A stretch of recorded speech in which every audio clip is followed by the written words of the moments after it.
brought to you by MDH Masala. দারুণ বিশুদ্ধ প্রাকৃতিক হলুদ, লঙ্কা, ধনে। না, লঙ্কা, ধনে, হলুদ, MDH। আমি সৈকত রয়েছি আপনাদের সঙ্গে 3 মিনিট 3 খবরে। যাদবপুরে দিমাগি নকশালদের কড়া বার্তা এবং সেই কড়া বার্তা দিয়েছিলেন মুখ্যমন্ত্রী। আজ 10,000 লোক গাইবেন বন্দে মাতরম। যাদবপুর বিশ্ববিদ্যালয়ের দেওয়ালে লেখা দেশ বিরোধী স্লোগান নিয়ে কড়া প্রতিক্রিয়া। যাদবপুরে অশান্তির ঘটনা প্রসঙ্গে বলতে গিয়ে জি 24 ঘন্টার মেগা কনক্লেভে মুখ্যমন্ত্রী স্পষ্ট হুঁশিয়ারি দিয়েছিলেন যে সব চলবেন এবং বলেছিলেন যাদবপুর বিশ্ববিদ্যালয়ে বন্দে মাতরম গাইতে দেয় না, জাতীয় পতাকা ওড়ে না। যাদবপুরের ভেতরে বাইরে জাতীয়তাবাদ প্রতিষ্ঠার হুঙ্কার দিয়েছিলেন মুখ্যমন্ত্রী। বন্দে মাতরম উপলক্ষে বন্ধ করে দেওয়া হয়েছে 2, 3 এবং 5 নম্বর গেট। একদমই সৈকত, সেই খবরে আসবো, তবে আমি জানিয়ে রাখি, আমি সব্যসাচী যে খবর আপনাদের দেবো তা হলো এই যখন চলছে যাদবপুরে, তখন আজকেই যাদবপুরে পোস্টার ছেঁড়া নিয়ে একেবারে শোরগোল পড়ে গেছে। কার পোস্টার, কারা ছিঁড়ল জানাবো আমি সব্যসাচী, তারপর থাকবে নিরঞ্জন। অন্যদিকে গতকালকে ক্যামাক স্ট্রিটের ঘটনা আপনারা জানেন। ক্যামাক স্ট্রিট কাণ্ডে হাইকোর্টে ধাক্কা মমতা তৃণমূলের। কি হলো আদালতে, আমি নীলাঞ্জনা জানাবো আপনাদের। একদম শুরুতেই যে খবর আপনাদের দিচ্ছিলাম যে যাদবপুর নিয়ে কড়া হুঁশিয়ারি দিয়েছিলেন মুখ্যমন্ত্রী শুভেন্দু অধিকারী জি 24 ঘন্টার মেগা কনক্লেভে এসে, এবং তারপর সেই প্রস্তুতি কড়া বার্তা মুখ্যমন্ত্রী শুভেন্দু অধিকারীর এবং বন্দে মাতরম নিয়ে যে পালনের কর্মসূচি তাও মুখ্যমন্ত্রী জি 24 ঘন্টার অনুষ্ঠানে এসেই জানিয়েছিলেন। দেবাঞ্জন রয়েছেন এই মুহূর্তে আমাদের সঙ্গে সরাসরি। দেবাঞ্জন, এই মুহূর্তে কি ছবি?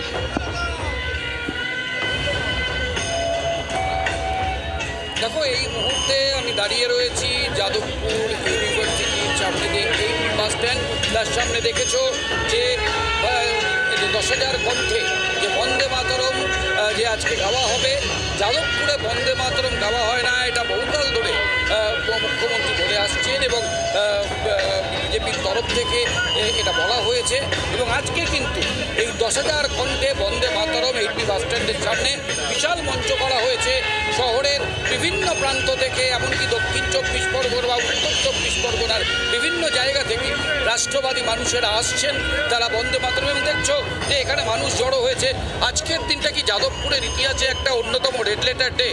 অবশ্যই আজকের দিনে এইখানে দাঁড়িয়ে, আজকে শুভ একটা দিন, রাখি পূর্ণিমা, রাখি বন্ধন উৎসব। সেই দিনে দাঁড়িয়ে যাদবপুরের মাটিতে আজকে 10,000 কণ্ঠে আমাদের মাননীয় মুখ্যমন্ত্রী শুভেন্দু অধিকারী মহাশয়ের নেতৃত্বে 10,000 কণ্ঠে যে বন্দে মাতরম গাওয়া হবে, সেটা অবশ্যই আজকের পশ্চিমবঙ্গের মাটিতে একটা অবিস্মরণীয় দিন।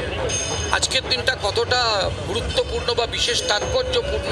রাখি বন্ধনের দিনে যাদবপুরে এই যে 10,000 কণ্ঠে বন্দে মাতরম, একটু বাদেই মুখ্যমন্ত্রী আসবেন, কিভাবে দেখছেন বিষয়টা? সত্যি কথা বলতে কিছু বলতে গেলেও গলা কাঁপছে আর গায়ে কাটা দিচ্ছে যে যাদবপুর শুধু নয়, পশ্চিমবাংলার বুকে হিন্দু হয়ে এবং গর্বের সাথে বলছি যে আজকে আমরা 10,000 কণ্ঠে বন্দে মাতরম গান এখানে গাওয়া হবে, পূর্ণাঙ্গ বন্দে মাতরম গান গাওয়া হবে।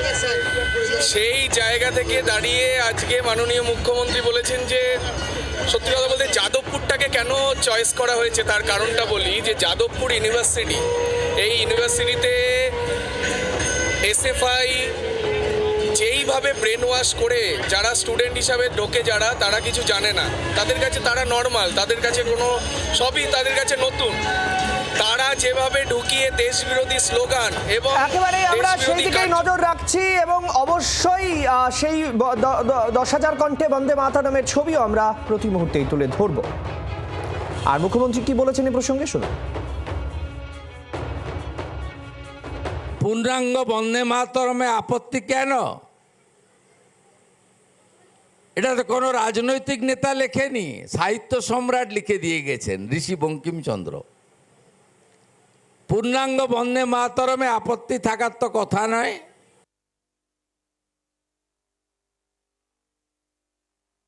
সেন্টার ফর এক্সিলেন্স যাদবপুর বিশ্ববিদ্যালয়, গর্বের।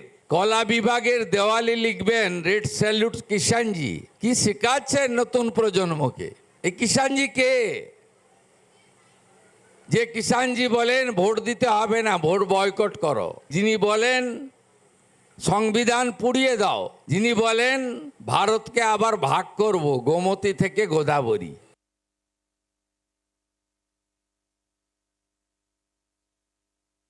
দেশের বাইরে তো শত্রুরা আছেই, দেশের ভিতর থেকে খুব কষ্ট লাগে যখন দেখি কলকাতার রাস্তায় আজাদি আজাদি। কিসের আজাদি ভাই?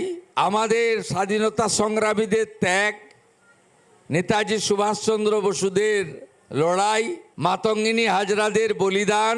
আমরা তো 1945-এ স্বাধীনতা পেয়েছি। যে কাশ্মীরের জন্য পাকিস্তানের সঙ্গে আমাদের এত যুদ্ধ লড়াই, আপনি কলকাতার রাস্তায় কাশ্মীর মাঙ্গে আজাদি লিখবেন, এ খুব পীড়াদায়ক। আর এই অবস্থা যখন চলছে, যাদবপুরে 3:30 নাগাদ বন্দে মাতরম হওয়ার কথা রয়েছে, কিন্তু তার আগে সকাল থেকে হইচই কি নিয়ে? কারণ সেখানে মুখ্যমন্ত্রীর পোস্টার ছিল, প্রধানমন্ত্রীর পোস্টার ছিল, কিন্তু কে বা কারা সেই পোস্টার ছিঁড়ে দিয়েছে, আর কারা পোস্টার ছিঁড়েছে তা নিয়ে জোর শোরগোল। এখনো পর্যন্ত কি জানা গেল, কাদের বিরুদ্ধে অভিযোগ উঠছে জানি। রণয় রয়েছেন আমাদের সঙ্গে সরাসরি। রণয়,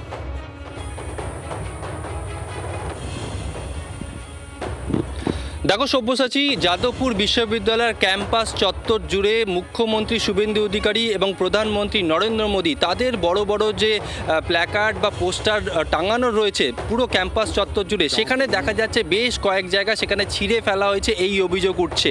আমি তোমাকে একবার ছবিটা দেখাবো। তুমি দেখতে পাচ্ছ যে বন্দে মাতরম একদিকে মুখ্যমন্ত্রী এবং অপরদিকে প্রধানমন্ত্রীর ছবি।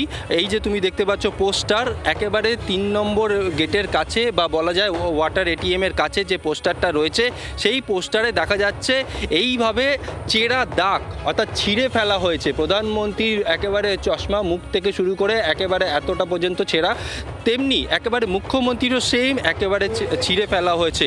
অভিযোগ উঠছে এই যে পোস্টার, মুখ্যমন্ত্রী এবং নরেন্দ্র মোদীর পোস্টার ছিঁড়ে ফেলা হয়েছে, ছিঁড়ে ফেলেছে বামপন্থী ছাত্র সংগঠন, এমনটাই অভিযোগ অখিল ভারতীয় বিদ্যার্থী পরিষদ থেকে বিজেপি কর্মীদের।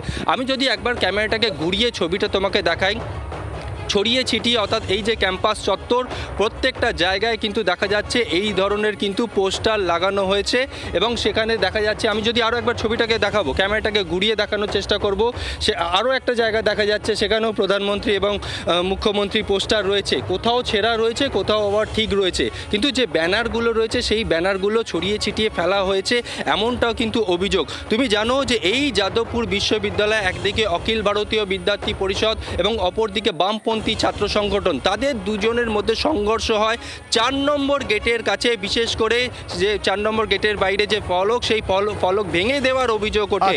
তারপর বন্দে মাতরম গাইতে দেওয়া হয় না, দেশ বিরোধী স্লোগান, এই অভিযোগও ওঠে এই যাদবপুর বিশ্ববিদ্যালয় ক্যাম্পাস চত্বর জুড়ে।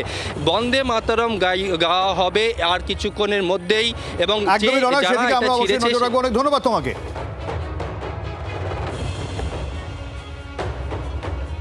আর এবার ক্যামাক স্ট্রিটের দিকে নজর রাখতে হচ্ছে। ক্যামাক স্ট্রিট কাণ্ডে হাইকোর্টে থাকা মমতা তৃণমূলের অন্তর্বর্তী নির্দেশের আর্জি খারিজ হয়ে গেল হাইকোর্টের। এই মুহূর্তে অন্তর্বর্তী নির্দেশ দেওয়ার জায়গা নেই, এমনটাই মন্তব্য বিচারপতি রাজা বসু চৌধুরী।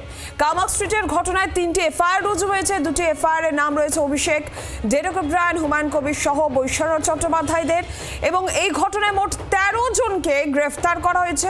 একাধিক জামিন অযোগ্য ধারায় মামলা রুজু হয়েছে। একটি এফআইআর রুজু হয়েছে পুরসভার অ্যাড ডিপার্টমেন্টের ম্যানেজারের তরফেও, এবং অপর 2টি এফআইআর রুজু হয়েছে পুলিশ সার্জেন্ট, পুরসভার অন্য এক অফিসারের অভিযোগের ভিত্তিতে।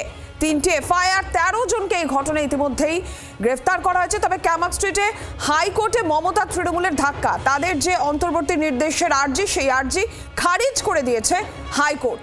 এই মুহূর্তে অন্তর্বর্তী নির্দেশ দেওয়ার জায়গা নেই, এমনটাই মন্তব্য করেছেন বিচারপতি রাজা বসু চৌধুরী।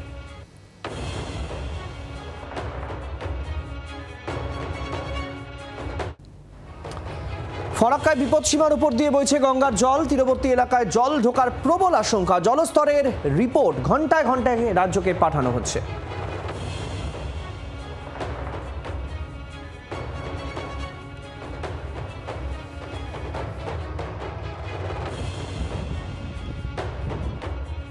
স্বাস্থ্য আর নিউট্রিশন পাবে, শরীরও স্ট্রং হবে, অল্প খেলেই পেট ভরে, ডাইজেশন ঠিক রাখে। MDH সোয়াটিন, আসল প্রোটিন।